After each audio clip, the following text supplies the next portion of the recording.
9. Ignition sequence starts. 6, 5, 4, 3, 2, 1, 0.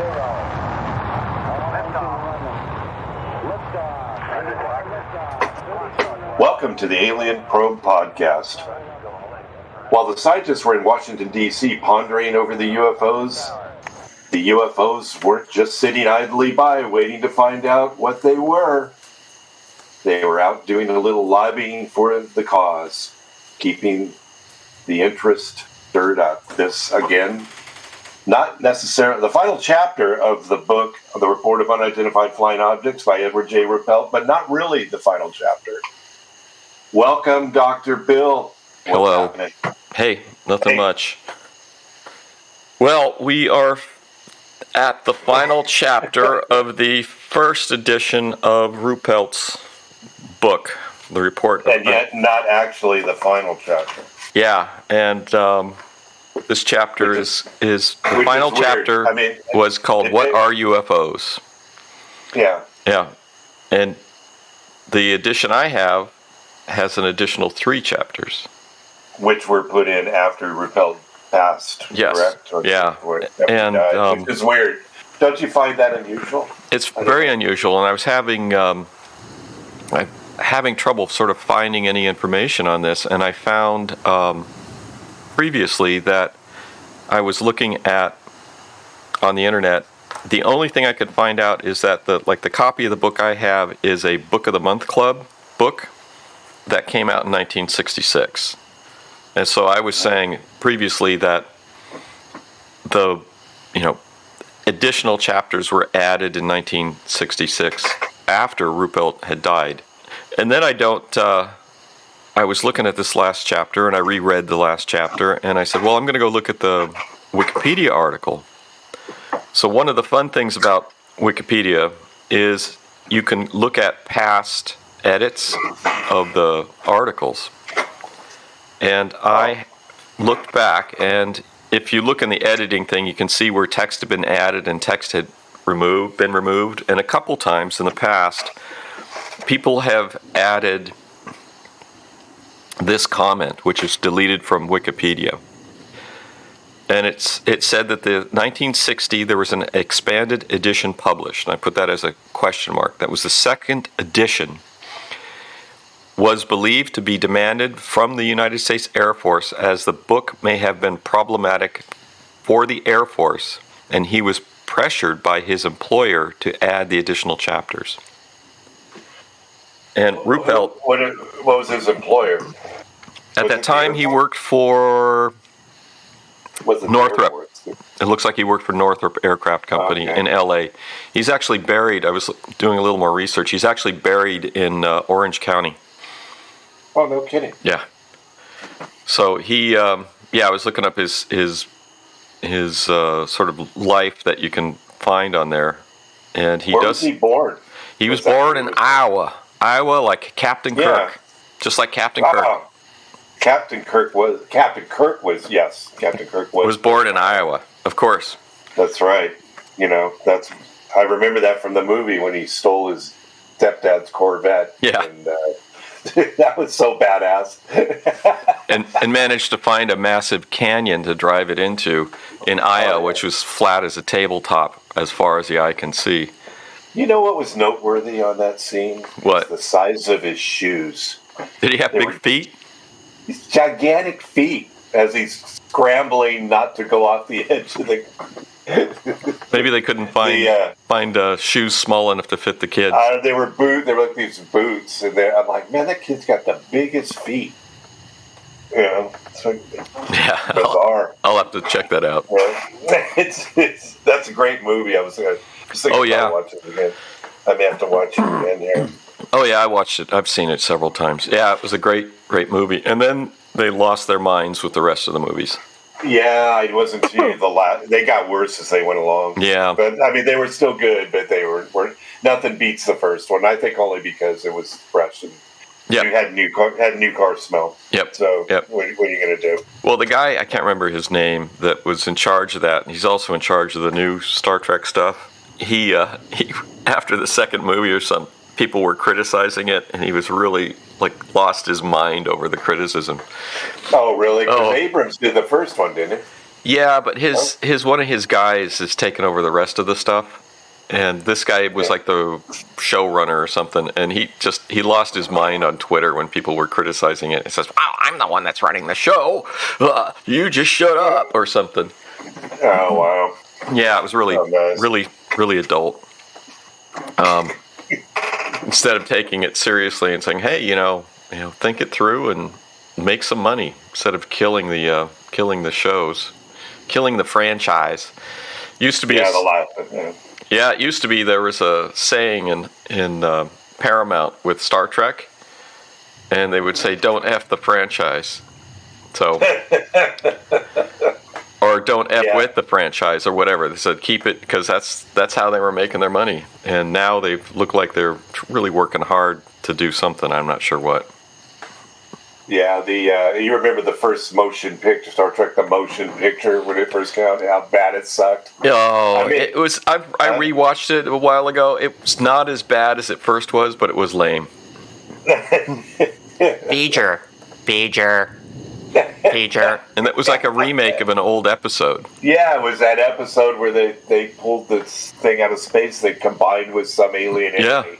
Yeah. Only this time it was God. And So, Roddenberry was really involved in that movie, and then after that, the guy that took it over had no money, and he did Wrath of Khan, which was great. Which was actually great. Yeah, that's one of those stories where, one of those rare instances where the next one was, better. Yeah. Well, Roddenberry was out. Was it Wrath of Khan 4? Was it? What was the second one? Wrath of Khan. It was the motion picture, Star Trek: The Motion Picture, and then the next one was the Wrath of Khan. Oh, was it really? Yeah. Okay. But it was really good. Yeah, and they had but they didn't have as big a budget, and the guy was and the guy just knocked it out of the park. That took it over. Well, that's the one when we went and Steve and I went and saw Shatner at Mondavi Center in Davis. That's the movie they showed the movie. Part of the deal was they showed the gigantic movie on screen. Yeah. And they that's talked about it. That's nice. It was pretty. Well, I paid a pile of money for that for us, and I've seen this movie 100 times. I'm paying this massive amount of money to see a movie that I've seen, that I almost can recite the dialogue. But you got to touch. You got to touch Shatner. I touched Shatner, and I have video, and I have a photograph to prove it. And they told you not to touch him, and you touched him. I did anyway because he's my father. Yeah. Yeah.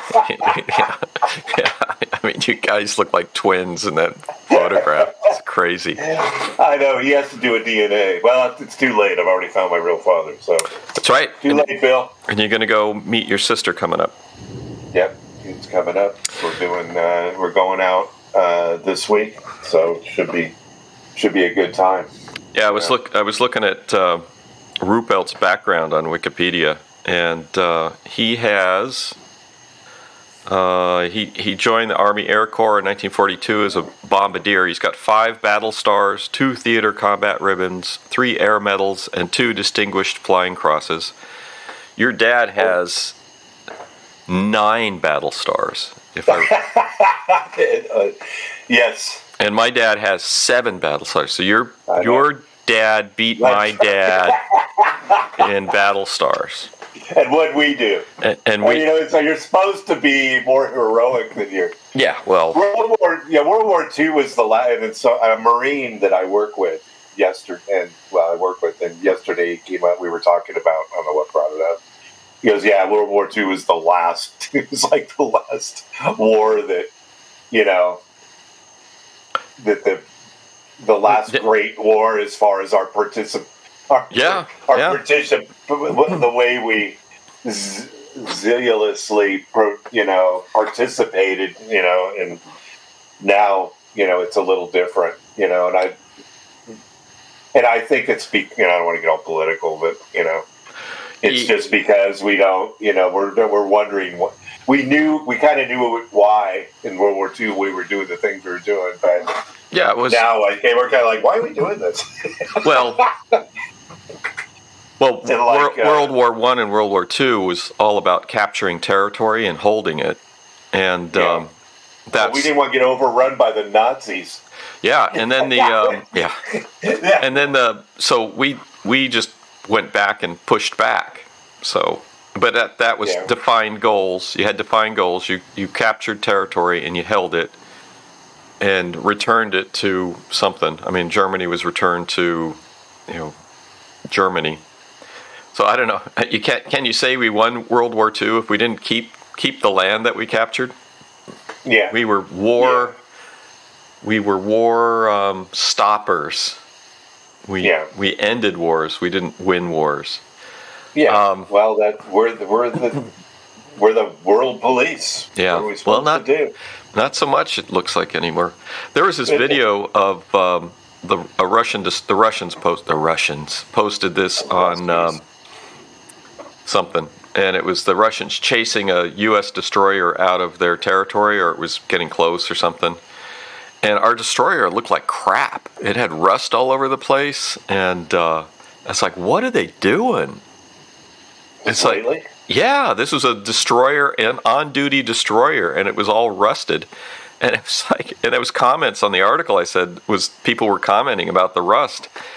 And I can remember, there was some guy that used to be a seaman in the Navy, and he was a deckhand, and I can't remember where I met this guy, and he says, they had you were either scraping it or painting it when he was a deckhand.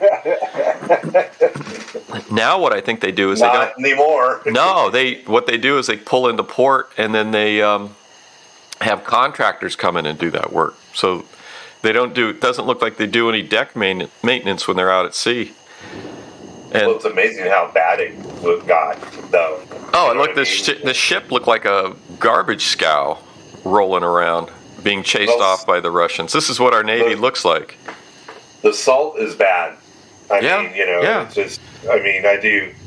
It's funny because now salt pools are the big thing, or a big thing, not the big thing. And I've got one too.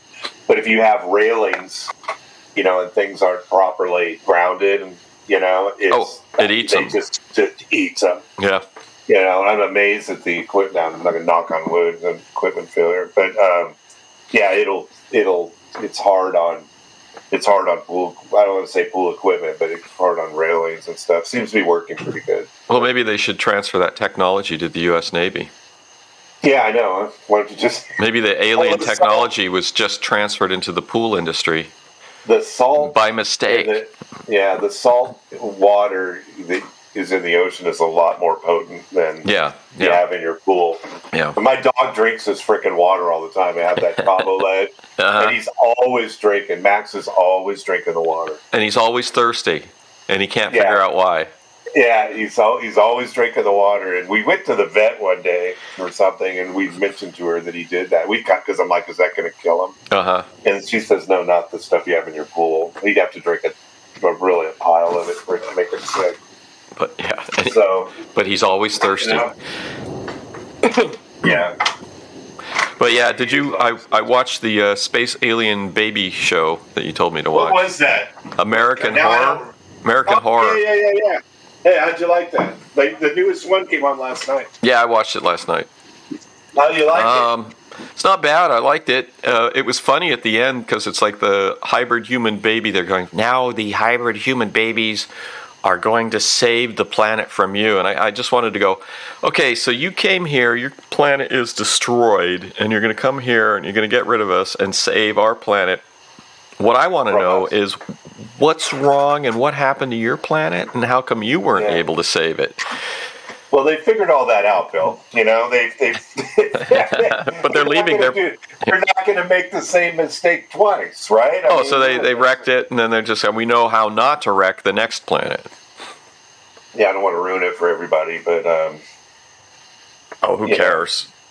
But yeah. They blow up, they just explode people's heads. Oh, yeah. That was over. Make you not feel pain or blow your head up. That was over the top, yeah.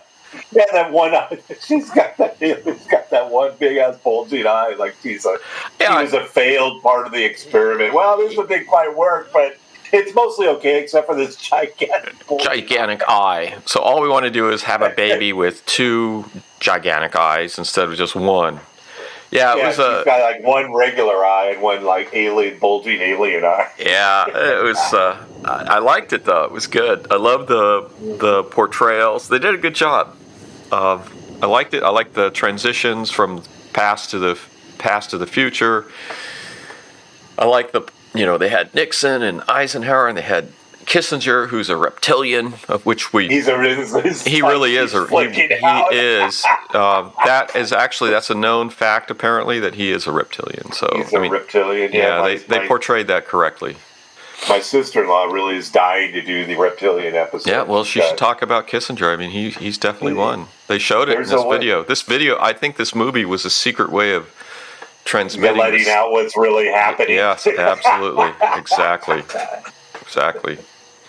I mean, there's no ship. It's just kind of we're in Area 51, and it's just true to what we've always known to be true. Yeah. They're just prepping the population to experience the true knowledge, true secret knowledge. Well, when this first came about, Brandon brought it to me. He goes, "We have to watch." We were going to watch it together, but we never did. But it was portrayed kind of because he's into the aquatic ape / the mermaid humanoid theory. They're still around. Yeah, I didn't. I didn't see that episode. I didn't. Okay. You didn't listen to our aquatic ape episode. No, I didn't. So there's mermaids. Mermaids. Mermaids was what started this. It was and it was one of those they portrayed as it's a docudrama. So because they show the mermaid washed up on the shore dead, and they say mermaids. It's just like a person with the face was kind of like a alienish looking face, and an upper torso that's regular, and then with the nice fin in the back. Okay. But the mermaid, it's called Mermaids something, and there was a sequel also. But he was fascinated. We watched that together years ago, and ever since then he's been fascinated with it. And and allegedly, I think what it was, I was talking to my family member then about because I think this came about because of the whales being with the new sonar technology that basically can kill whales. I mean, if they ping it, it's so harsh that it actually destroys the flesh of the whale. Oh, were you aware of that? No, yeah, it's bad. Well, allegedly, okay. And so NOAA is National Atmospheric and Oceanic and Atmosphere or something. Yeah, and they're getting involved in trying to figure out why. But so then now this is a thing with these mermaids that they're trying to make it so that the mermaids are getting hurt by the sonar, instead of whales, because I guess people don't care about whales. Okay. They're like, I don't really care. So nobody. Well, I don't want to say nobody, but the majority of people don't really think about whales being harmed by this. Let's put it that way. I've eaten whale meat. Have you eaten? Yeah. What does it taste like? Chicken? No. Is it fishy? No, it's like I guess it's a combination of cross between beef and alligator. You've eaten alligator too? Yeah. Yeah. Is it on the menu in Florida? It is locally, yeah. You can get it where you're going. You'll find it. If you go out to dinner, they might have. It's mostly an appetizer. Yeah. What's it taste like? It's same as whale. Well, everybody says it tastes like chicken. It's closer to. It's like frogs, frog legs. Frog legs it's got a distinct amphibian flavor to it, and amphibian. Amphibian flavor. They'll fry it. They'll probably fry it. So it's okay. I mean, it's not something that you're gonna crave afterwards. It's edible. It's good. But whale wasn't bad. There was a restaurant in Iceland that little dockside, tiny little place. You go in there and you can order up some whale meat. And there's a guy out front that will hand you a pamphlet telling you why eating whales is bad. So, but nice. we wanted to try it, so we went in there, and you get these. It's little pieces. You get a little tiny pieces, and you just sample it. So it's not a big deal. So you just laughed at the guy as you walked by and. No, we got his. I took his pamphlet and read it while I was eating whale meat. So it's effective, and you'll probably go back and eat some more whale meat. If I went back, I probably would. Yeah, just to do it. I mean, it's. I mean, you're on this island in the middle of the North Atlantic, and it's bleak and it's sort of cold, and what else? It fits eating whale meat sort of fits the ambiance of the island. So, tell me. Okay, so I'm gonna change the subject, but yet still in Florida. Yeah. Joe Rogan told me this week, and I didn't really, and I don't know. Maybe you would probably know about this. The anacondas in the Everglades. Yes. Have eaten everything, and all that's left is pretty much birds, everything. I don't know about that. They do have a hunting season for them, but yeah, I know it's a problem. I don't know how big the problem is. That they've eaten so much of they've eaten all the mammals, so all that's left is the alligators and them, and then now they're starting to eat the alligators. Probably the alligators are eating them too, I guess. And I think an alligator's an alligator's going to be tough to eat. Yeah. Maybe a small alligator, maybe a baby alligator. I think they have a hunting season for them, and I can't remember if there's a bounty. There might be a bounty on them too. They pulled some real monsters out of the Everglades. Yeah, there was he was saying it was some huge ass gigantic. That's scary. Because, that thing will kill you. Yeah, they're slow though. The thing is like in the old movies, they'll have the anaconda fall and wrap around the human. They're immediately wrap itself around. They're not that fast, and they're not poisonous. By the time you realize there's a snake there, are they poisonous too? No, I don't think so. There's plenty of poisonous snakes in Florida, and I'm surprised that they're not dealing with the anacondas in the swamp. Have you found any snakes on your property? No, just the black racers, and there was a rat snake somehow got in the house.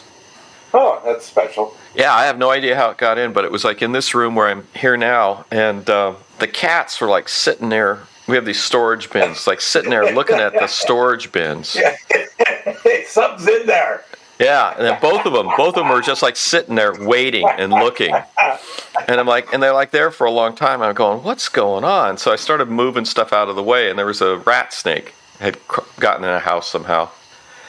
And so I grabbed it and I threw it outside. Because you don't want to kill that. No, it's harmless. I don't know how we must have left the door ajar and it just crawled in one day and we just never saw it. But the cats were right on it. You remember I was telling somebody, I said, oh my God, I had a rat snake in the house, and this person goes, you have rats in your house? I said, not with a rat snake and 2 cats, we don't. No. Yeah. No, you don't have any rodents in your house. No. No way. No way. Remember Valley Springs when we had that rattlesnake got in the cabin years ago? Was I there? Were you there? I don't know. I think your mom and sister and everybody were there. Yeah, I vaguely remember. I think we had to run outside and we had to stay outside while your dad dealt with it or something. Yeah, shot it. That's right. He did. He shot it in the house. Oh my God! It was so big, though. It was gigantic. It was so big. It was black. He goes, yeah, that's a Timber Rattler. Oh, those are really bad too. Yeah, that thing would have killed us. Oh my God! It's because it somehow got. I don't know what we were doing. How this thing got. It was like in the front room, like right by the front door. Well, And yeah, we're like, holy shit! it just came in the door. Just And it just wandered in, looking for food.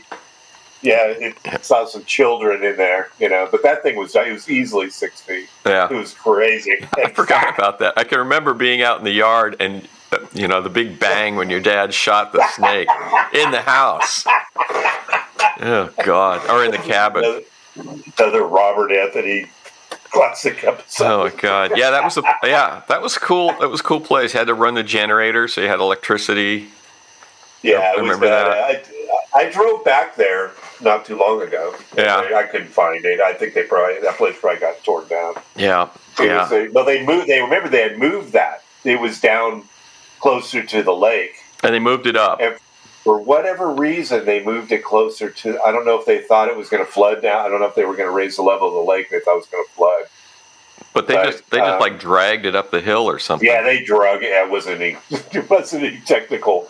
I wasn't there when they did it. Yeah. I was there one time, and it was down there, and there was a spring. They had this spring. It was funny. They had the spring, and it had the cover on the spring where they got their water. Mm-hmm. And there was a catfish that lived in there, and I remember. I remember they that. Caught it. Yeah, we caught. Yeah. I caught the catfish in the creek. That was. Yep. I mean, this is back when. I mean, you probably have this all over in Florida with fish everywhere, but here now it's like if you see a creek, you're probably not going to see anything of any size. Yeah. But I caught the catfish. My dad's like, "Yeah, just throw it in the spring." It's like, "Hey, we drink that water." Ah, it's fine. Yeah. Because the spring, it's always flowing. Yeah. It's just the cover was just them drilling down to the spring, and they putting a cover on it. It wasn't even very. You could almost put your hand in the water. It was bizarre. Yeah. I miss the old gold country stuff like that. Yeah, we went to good times. I love that area. Oh, I do too. It's amazing. And I went there when I was visiting last time, and Steve took me up to one of his houses, and I got out of the car, and the way the smell of the it just hit me, and I was like, oh my God, I miss this. Yeah, it's clear. The smell, the texture, the air, the light, the everything. It's like going home. It's God's country. My dad used to say God's country. This is God's country. It was like going home, and I'm going to Steve, our friend Steve. I'm going, oh man, I love your little house here. I love this place. I want to come here, and I would love to come back and buy a place around here.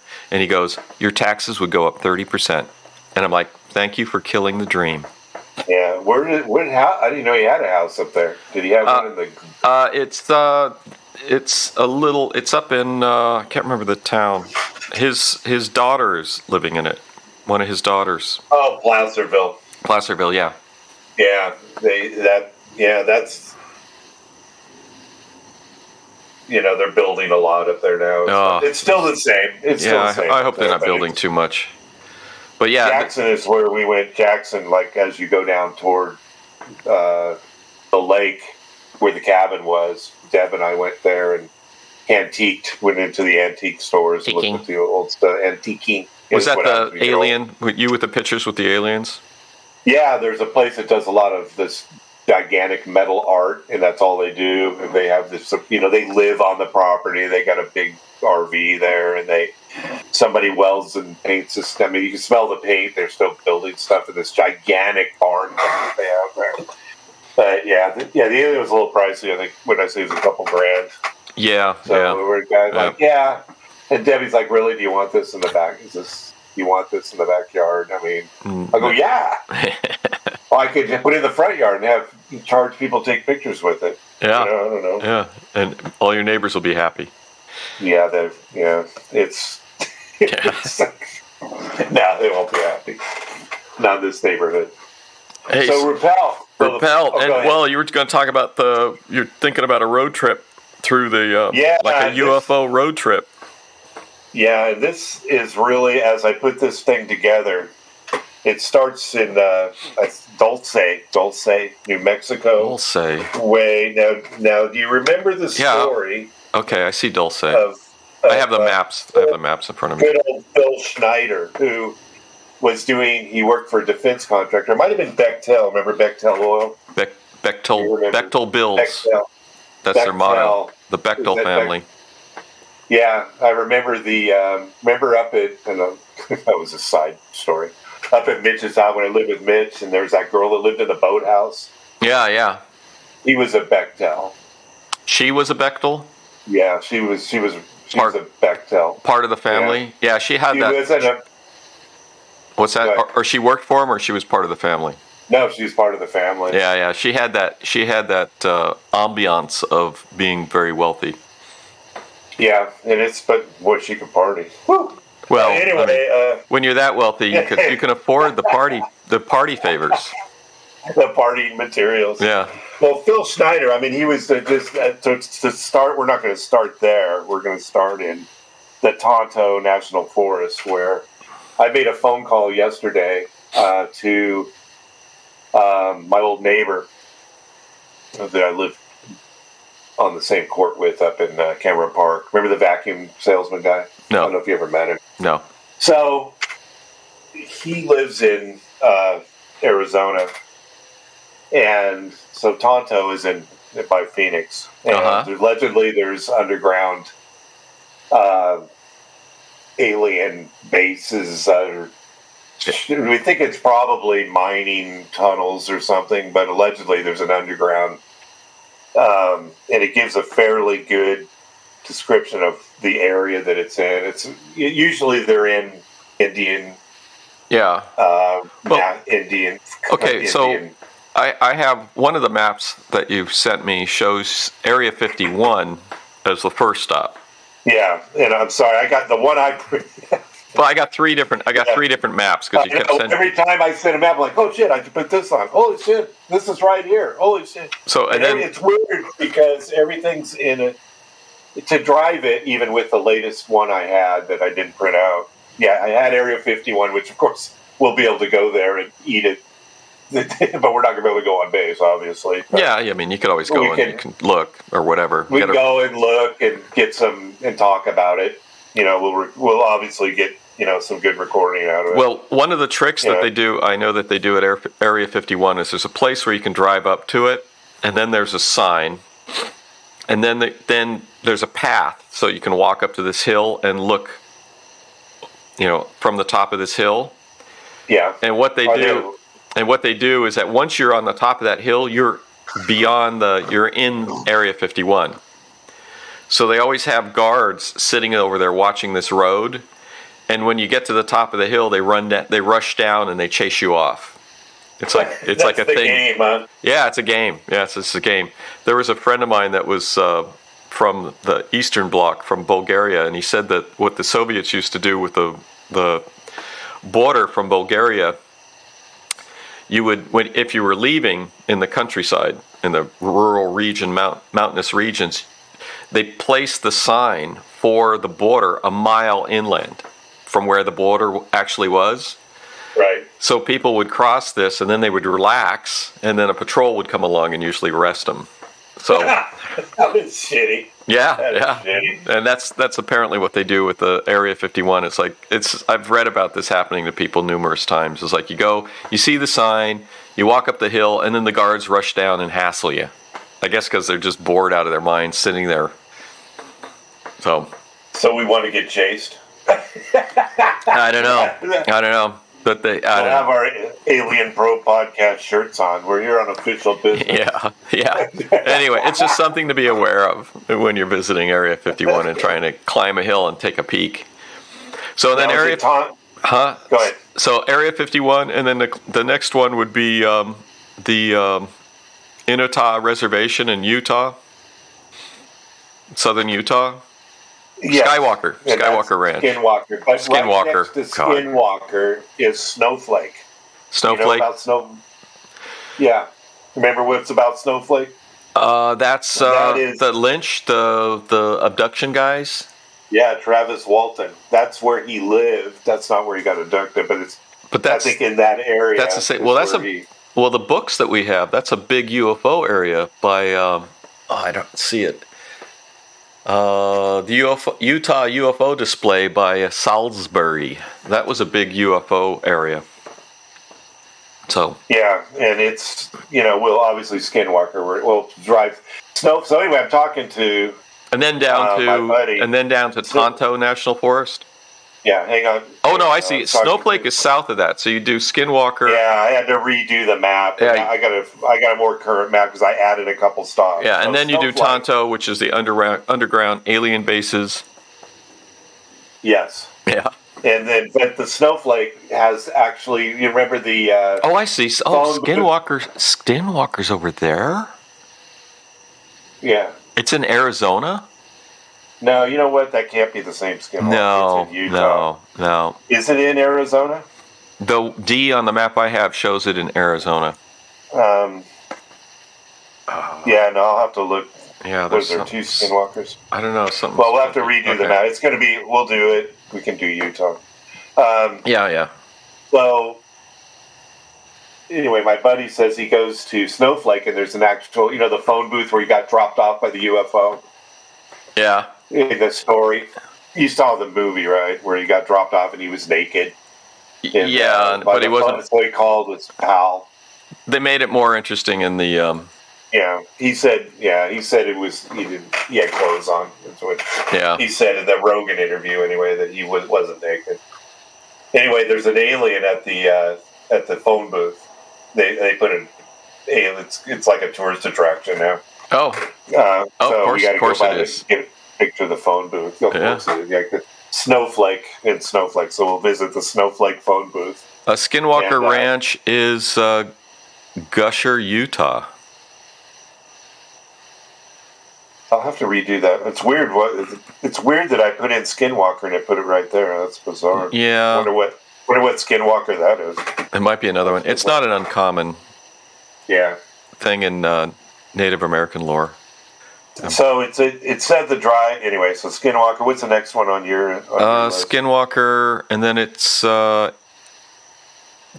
Apache Reservation. Yeah, then that's the Dulce. Is that the Dulce one? Not A, but yes, it looks like it is. So the reservation, I put Dulce, which is what they showed in the Phil Schneider. That's where he was tunneling, and I think he worked for Bechtel. They have this machine that they use that it's like science fiction, where it makes the rock and everything molten and shoves it out the other side of this machine, allegedly.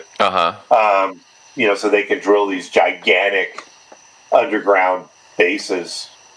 And so he said he was drilling down there and he accidentally drilled into this alien, that there's an alien base in this mountainous area, and all of a sudden these aliens start pouring out.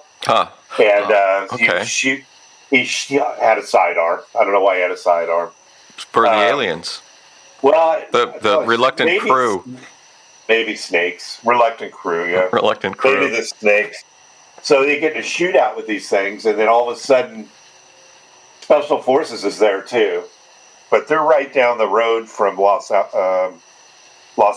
So the conspiracy goes that there's a tunnel between Los Alamos and this forest, the Indian reservation thing. They say the Indian reservation. It's outside Dulce. They use Dulce because that's the only town that they can recognize, that they reference. Yeah. So these things start pouring out. So there's a big shootout, and we don't know why Special Ops is there. But there's a shootout. 60 people died, allegedly. Did you ever see this story? No. I looked it up a little bit when you mentioned it to me on text. Phil Schneider's the contractor. It blew off a few of his fingers. These things had this. We always talk about. They don't have ray guns or anything. Well, these did. They thought, in his opinion, they thought that we were attacking. The humans were attacking them. So they shot off his fingers, hit his chest. He had scars. He's got his missing fingers, and he works with drilling. Yeah. Probably maybe it's lost in another way. But so they shot his fingers off with his plasma gun or whatever it was. And the blast hit his chest. And he had scarring on his chest. Yeah, I saw the picture of his scar. It actually looks like an old heart surgery scar. Yeah, probably. Yeah, and that's what it looked like. That's what it looked like to me, because I saw a picture of him holding his shirt up and showing the scar. So and I know that because I saw an old guy sunning himself at a pool somewhere in Florida. He had one. Yeah, and it was pretty nasty. Yeah, yeah. They gotta open your chest up. They gotta cut you open. Yeah. It was obviously pretty brutal. Yeah. And don't smoke. Yes. But so he drills into this thing. So 60 humans died. A lot of aliens died. Special ops is there. He said that I don't know why he was drilling there. If we already knew this was there, I don't know what the deal is. But so anyway, that's the long and short of the Dulce thing. It, allegedly there's, I think this is it's almost like the UFO Mecca. As I drew out this map, I said, this is where a lot of things happen. Roswell's there. Roswell's in that circle, that big circle. Yeah. That's New Mexico. And White Sands. Oh, there it is. Yeah, this is a big area. The drive time's 34 hours. Yeah. Drive time alone. Yeah. So Deb said, "Yeah, you guys will be gone about 2 weeks." Yeah. 2 weeks sounds about right. So then Los Alamos is there. I did a course in Santa Fe for a month outside of Los Alamos. Oh, no way! Did you go on post? No, I never went to. Other people went there. I was a homebody for the course. Those are the same guys that drove down to. That's the course where the guys drove down to Roswell. And it was a great course. I actually sent my when I used to be a professor, I sent 2 of my students to that same course. Did they go to Roswell? No, I don't think so. One of them might have actually. Yeah, one of them might have when she was there. So I don't know. You had weekends off, and her boyfriend came out. So I vaguely remember they might have done something like that, but I'm not sure. I might be mixing my memories. Yeah. So Roswell's it's a difficult. I hear it's private now, and you can't get on it. You can't go to the site, but other stories say you can. Well, I bet you if you go down there and you go to the museum and you talk to somebody, you can arrange to have someone take you out. Yeah. For the right amount of money. Yeah. So I bet you they'd have organized trips that do that. Well, there's supposedly a plaque there that the Sci-Fi Channel left. Yeah, it's in the book. It's in the Roswell book, which is over there, which I can't get up and grab. At the back of the Roswell book, they put a plaque up. At one of the sites, I think it's the debris field site, they put the plaque up. Yeah. So we'll try to check that. We'll go there. We'll try to check that out. So, White Sands is also on there. Well, White Sands, we know we're never going to get on White Sands, but we can go around it. Yep. There's also there's somewhere around there, I've been to it, there's the Nuclear Bomb Museum to go to, too. Oh, wow. Yeah. I went to that. Yeah, there's a UFO museum down that way by Roswell too. Yeah, I mean it could be. You're looking at. Your wife is right. It's a 2 week. It's a 2 week trip. This is a 2 week road trip. I got told the drive's only 35 hours because you guys. I know you two. You'll just be sticking around. Yeah, it's going to take a while.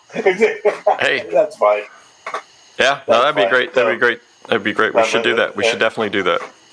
Aunt Sally's got that. She's got that Sprinter van that's pretty new. They've got a 35-foot motorhome too, but I think it might be too much to go places. No, motorhome.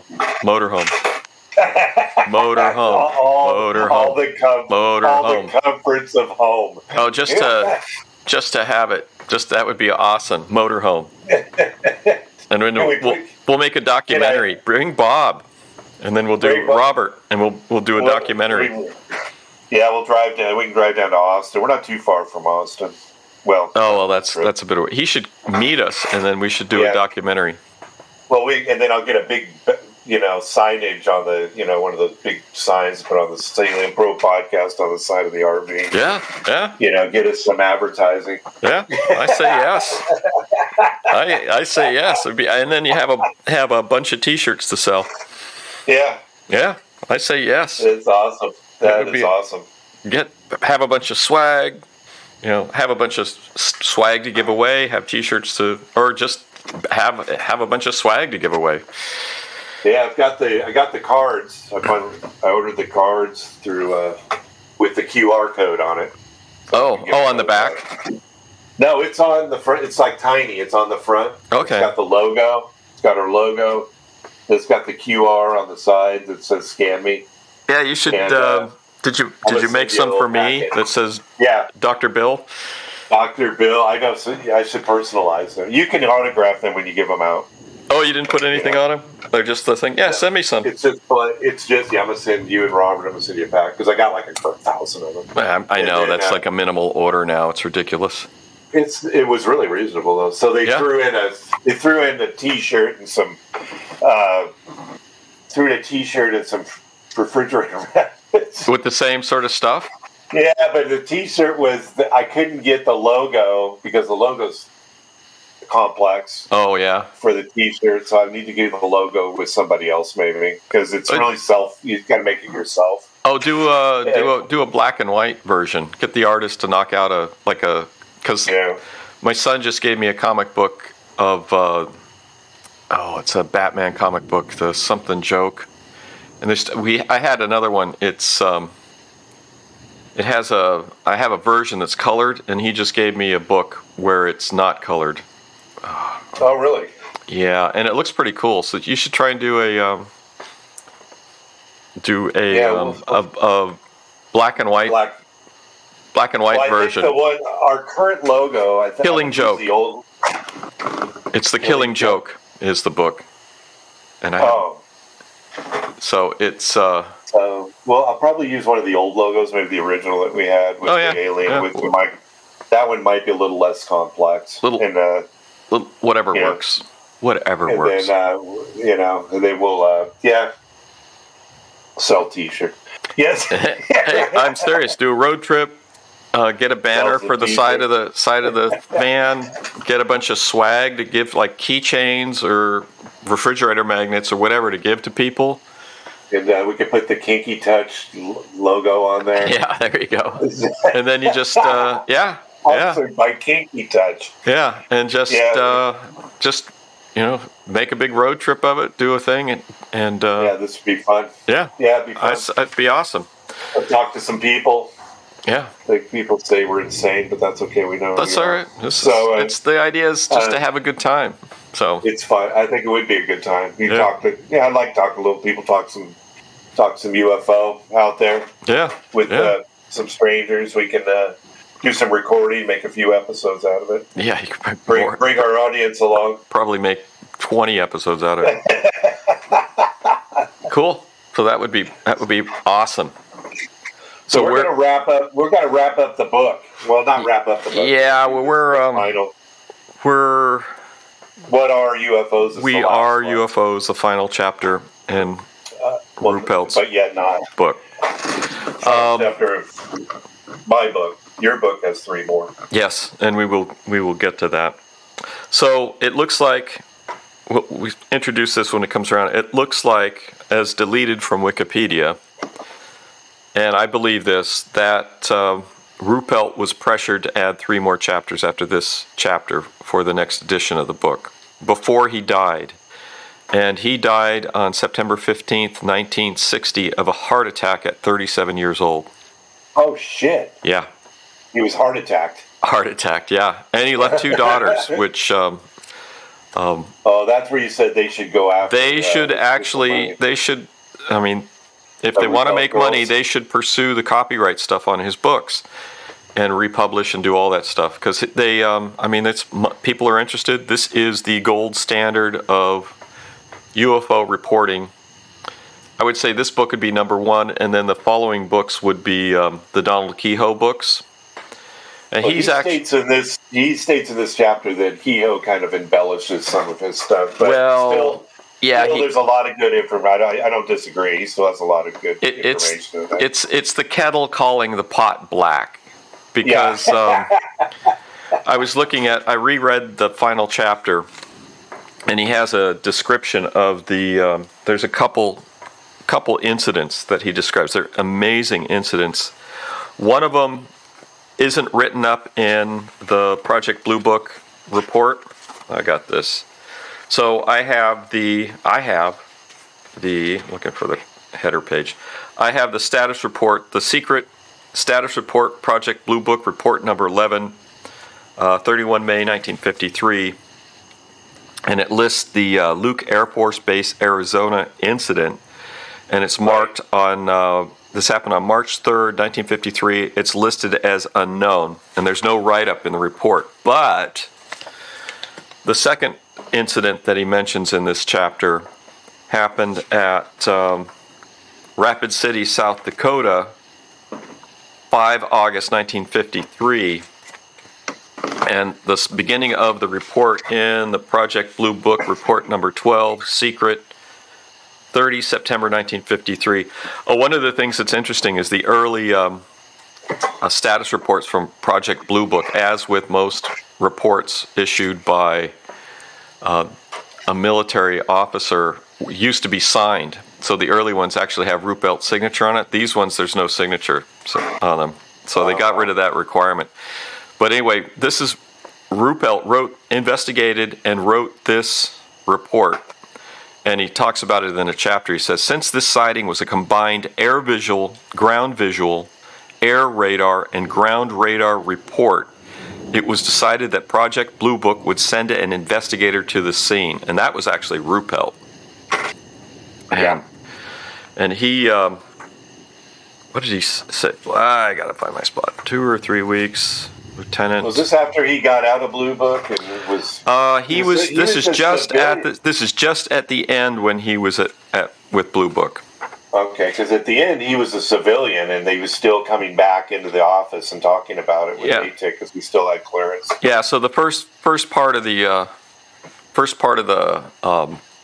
chapter, he talks about the last 2 big cases, which is one that's not even written up in the status reports, and this other one in the official status report. This is a 3-page report that I'm looking at here, and he does embellish.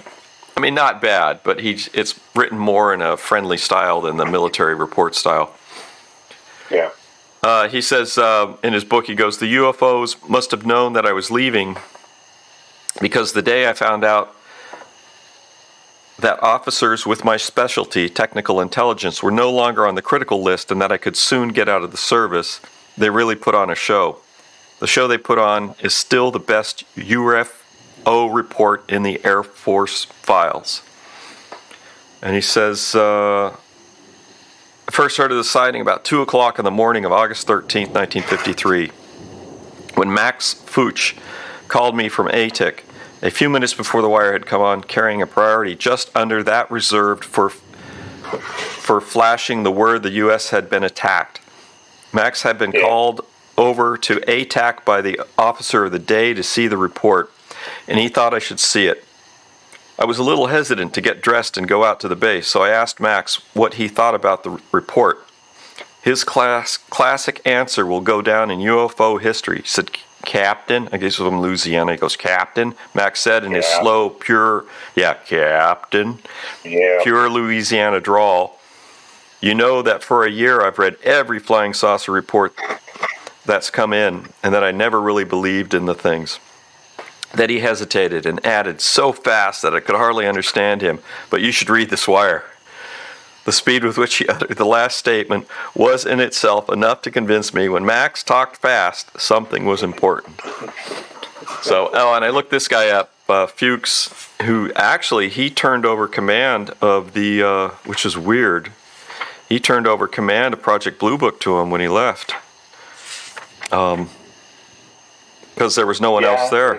Yeah. Well, which sighting was that the one with the what I did get out of that chapter is one of the UFO sightings had contrails, and that's new. That was the Luke Air Force Base in Arizona, and that one is fascinating. That one's not even written up in the reports.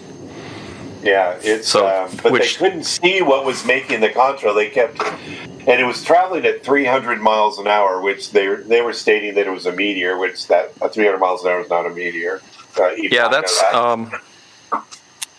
That, I don't think it was a meteor, but he said, there's something that he said here when I reread this is morning Mach 3 on the morning of March 3rd when the pilot took off in his F-84 for some logging time. He says the description of this is amazing. Aaron Fuchs went over thoroughly. They had a photograph. Identified the object was leaving a vapor trail. Must be really high, I remember thinking, because he couldn't see any airplane at the head of it. He altered his course a few degrees to the right so that he could follow the trail and increase his rate of climb. Before long, he could tell that he was gaining on the object or whatever was leaving the vapor trail because he was under the central part of it, but he couldn't still see any object. This was odd, he thought, because vapor trails don't just happen. Something has to leave them. His altimeter ticked off another 12,000 feet, and he was now at 35,000. He kept on climbing, but soon the 84 began to mush. It was as high as it would go. The pilot dropped down 1,000 feet and continued on. Now he was below the front of the trail, but still no airplane. This bothered him too. Nothing that we have flies over 55,000 feet, except a few experimental airplanes like the D-558 and those of the X series. And they don't stray far from Edwards Air Force Base in California. And the X series didn't fly that long. Their flights were, minutes long. The X1, the X5. The Chuck Yeager. Chuck Yeager, baby. Grass Valley. Go Grass Valley. But he has this great description where it changed shape and stuff. Yeah, and then it broke off into different pieces. Yeah, it became into a triangle, and then broke into split into two pieces. I'm looking for that. You know how much ground he covered? I'm so sorry. It's only 76. Blah blah. Project Blue Didn't. Not shot in the arm. 300 miles. I didn't know how much kind of Greenway. Needles radio. Oh, here he goes. 84 back. Thinking he had flown. That blinking out the airplane, but still no airplane. Darn high and small. Began getting low on fuel, and this time, so he hauled up the nose of the jet, took 30 feet of gun camera film, and started down. Yeah. Where's the thing where it changed shape? Rate of climb. I'm missing it. Anyway, what he saw is that it became triangular, and it split into two, is what he saw. Yeah. It split into two pieces. Yep. But it's weird. I think the what I got out of it, which was weird, contrails. I mean, that's new. I mean, the ones that were chasing around, that's at a higher altitude. The ones that the 2014 gun camera footage that just came to light, over the last 6 months. Yeah. They were in lower altitudes right by the water. But it did the same thing. I don't know if it was this one or one of the other incidents. He chased it, it ran away, and then it ended up going back to its original position. That was the next case. That's the Rapid City, South Dakota on 5 August 1953 that Ruppelt actually investigated himself. And this is actually written up in the status report number 12. So it's doing the same thing that it did during the more recent gun camera footage. We chase it, it vaporizes, like just goes so quickly that they can't see it anymore. Yeah. I don't want to say vaporize because it just moves quickly away. And then, they said in the book, he said in the book that it was almost as though that they had a 3 mile, it was 3 miles was, I think, the distance that's as close as they could get to the thing before it automatically sped away. So they weren't able to get really close to it to get some real good footage, which is, they're more concerned probably about ordnance than they are, if they are. Than they are really seeing them. It's like, okay, I can see us, but I don't want to get shot at. They probably are vulnerable to a certain extent, but we're not even trying to shoot them down. Even today, there's no command no orders to shoot them on, or nobody's even approaching that. They're so concerned that, that we're going to have an incident. You know what I mean? Yeah. With might be people. Oh. So okay. So there's actually, I made a mistake. The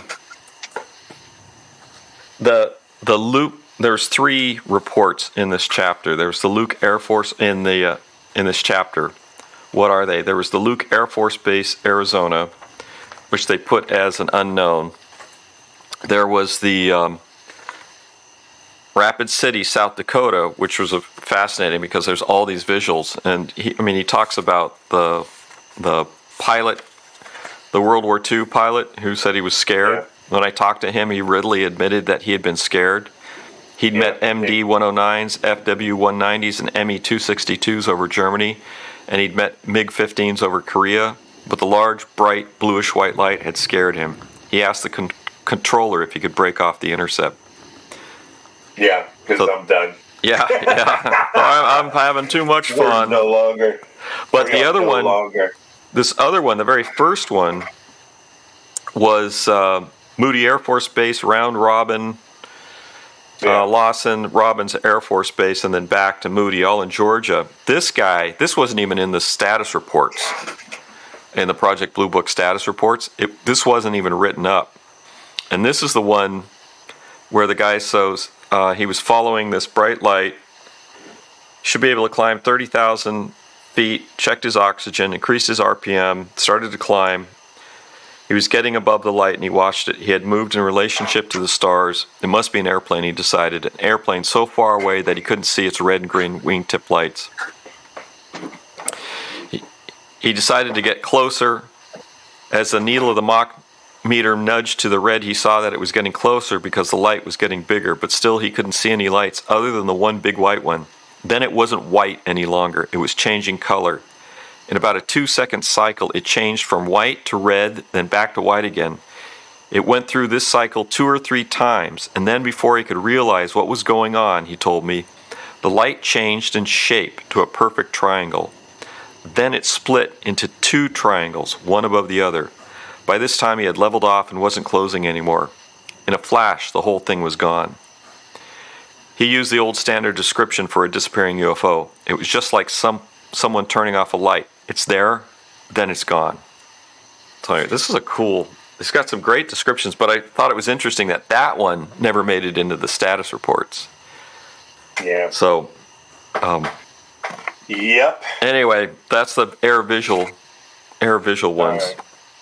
All right, better wrap it up. But... You want to wrap it up? Yeah, we should cover this a little more next time, and then I guess we can start in on the 3 chapters that Ruppelt was forced to write shortly before his death. Awesome.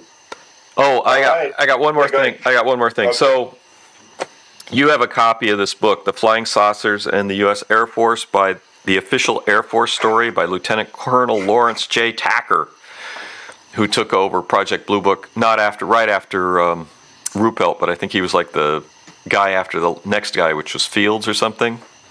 Yeah. And I was just glancing at this, and I wanted to just this one little thing that he mentioned, or maybe not. Maybe I can't find it. I don't think I have that book. I thought you ordered it. That wasn't the one you just gave me. No, I'll send you. Send me that one. Yeah. I'll send you a picture of this one, but there's a description here that you'll like. The History of Saucers, Chapter 2. Even the ancient Romans saw flying saucers, but referred to them as flying shields. In the writings of Julius Obsequiens, a 4th century Latin poet, he referred to a phenomena he observed near Rome in the year 100 BC, described as follows. At sunset, a circular object like a shield was seen to sweep across the sky from west to east. So anyway, this stuff may have been going on for a while. Yeah. I'll send you a picture. I'll send you a picture of this book. I thought you got it. I thought you picked it up. I may have. Go ahead and send me a picture. I mean, I don't. I'll send you a picture. All right. I guess we've gone over. We've rambled. You're off to Florida to meet your sister. I'm off to Florida. I'll be back. Eat some gator. Have Eat yourself some gator. Eat some boa constrictor. I don't know. Eat some boa anaconda. Have a good time. You will. Anaconda. All right. All right. Thanks for listening to the latest episode of the Alien Probe Podcast. We welcome comments, questions, or requests to alienprobepodcast@gmail.com. Visit us on Facebook at alienprobe.net, as well as Instagram, Twitter at alienprobepod. Thanks for joining me, Dr. Bill, once again. Yep. And thank you to our senior producer, Robert Anthony. We'll see you next time. Bye-bye.